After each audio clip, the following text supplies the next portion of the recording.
पुस्तक का शीर्षक मन की ताकत। अध्याय 1। मानसिक शक्ति क्या है। जब जीवन कठिन हो जाता है, जब लोग आपको नकारते हैं, जब हालात आपके खिलाफ हो जाते हैं, उस समय जो व्यक्ति अंदर से टूटता नहीं है, वही मानसिक रूप से मजबूत कहलाता है। मानसिक शक्ति कोई जादू नहीं है, यह न कोई वरदान है और न ही किसी खास इंसान की पहचान। यह एक ऐसी आंतरिक शक्ति है जिसे कोई भी इंसान धीरे धीरे अपने अंदर विकसित कर सकता है। जब हम कहते हैं कि कोई इंसान मानसिक रूप से मजबूत है, तो इसका मतलब होता है कि वो मुश्किल समय में घबराता नहीं, वो अपने डर को पहचानता है, लेकिन उस डर के बावजूद आगे बढ़ता है। वह असफलताओं को अंत नहीं, बल्कि एक सबक मानता है। वो लोगों की बातों से टूटता नहीं, बल्कि खुद की सच्चाई पर अडिग रहता है। उदाहरण, रामू नाम का एक लड़का गरीबी में पला बड़ा, पढ़ने का शौक था, पर किताबें नहीं थीं। लोग मजाक उड़ाते थे, लेकिन रामू हार नहीं माना। वह फेंकी हुई अखबारें पढ़कर सीखता रहा और आज एक प्रोफेसर है। ये है मन की ताकत।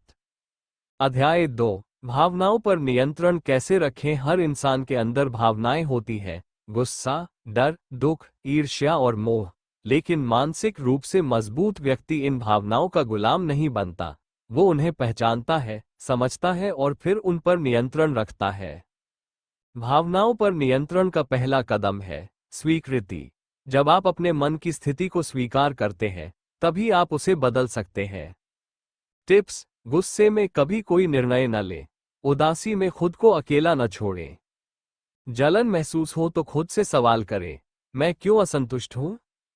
अध्याय 3। डर से कैसे लड़ें। डर हर किसी को लगता है, लेकिन फर्क ये है कि कोई डर के आगे झुक जाता है और कोई डर के बावजूद डटकर खड़ा हो जाता है। डर को खत्म नहीं किया जा सकता, लेकिन उसे समझकर काबू पाया जा सकता है। प्रैक्टिकल तरीका: डर को कागज पर लिखें, उसकी वजह सोचें। हर दिन थोड़ा थोड़ा उस डर का सामना करें। अध्याय 4। अकेलेपन को दोस्त बनाएं। अकेलापन अक्सर दुश्मन लगता है, लेकिन अगर आप चाहें तो वही सबसे अच्छा दोस्त बन सकता है। अकेले में इंसान खुद से मिल पाता है। अकेलापन एक अवसर है खुद को जानने का। अकेले समय में नई चीजें सीखें। ध्यान करें, लिखें या खुद से बात करें। सोशल मीडिया से थोड़ा दूर होकर खुद से जुड़ें। अध्याय 5। असफलता से सीखें। असफलता कोई शर्म की बात नहीं, बल्कि यह सीखने का सबसे अच्छा माध्यम है।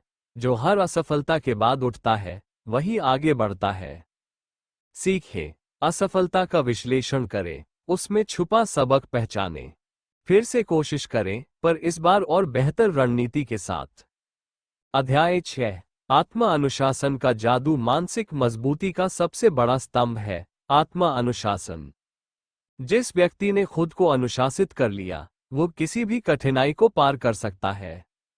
कैसे लाएं अनुशासन? एक दिनचर्या बनाएं और उसका पालन करें।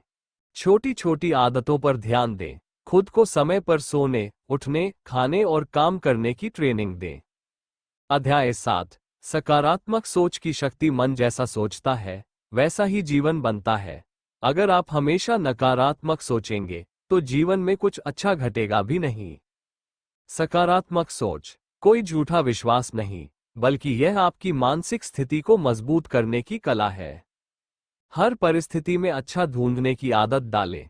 बुरी सोच आते ही खुद से कहें, मैं इसे बदल सकता हूं। अध्याय 8। मानसिक रूप से मजबूत बच्चों की परवरिश। अगर हम अगली पीढ़ी को मानसिक रूप से मजबूत बनाना चाहते हैं, तो हमें उन्हें समझना होगा, दबाना नहीं। बच्चों को खुलकर बोलने दें। असफलता में उन्हें सहारा दें, डांटे नहीं। उनका आत्मविश्वास बढ़ाएं, तुलना करके नहीं तोड़ें। अध्याय 9। ध्यान और योग से मानसिक शक्ति। हर रोज 10-15 मिनट का ध्यान और योग आपकी मानसिक स्थिति को स्थिर और मजबूत बना सकता है। ध्यान के फायदे: मन शांत होता है, फोकस बढ़ता है, भावनाएं संतुलित रहती है। अध्याय 10। हर परिस्थिति में शांत कैसे रहें। जीवन में हर स्थिति हमारे नियंत्रण में नहीं होती, लेकिन हमारी प्रतिक्रिया हमारे हाथ में होती है। शांति बनाए रखने के उपाय: गहरी सांस लें, तुरंत प्रतिक्रिया न दें। खुद को याद दिलाएं, ये भी बीत जाएगा। अध्याय 11। जीवन में उद्देश्य का होना क्यों जरूरी है। जिसे अपने जीवन का उद्देश्य मिल गया वो कभी भटकता नहीं। मानसिक शक्ति का मूल है स्पष्ट दिशा। खुद से पूछें, मैं क्या करना चाहता हूं। एक लक्ष्य तय करें और रोज थोड़ा थोड़ा उसके लिए काम करें। अध्याय 12। संघर्षों को अवसर में बदलें। हर संघर्ष के अंदर एक नया अवसर छुपा होता है। मानसिक रूप से मजबूत व्यक्ति वही है जो उस अवसर को पहचान लेता है। जब हालात कठिन हो तब सीखने की सोचें।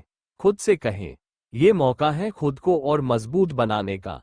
अंतिम शब्द, ये किताब सिर्फ पढ़ने के लिए नहीं, जीने के लिए है।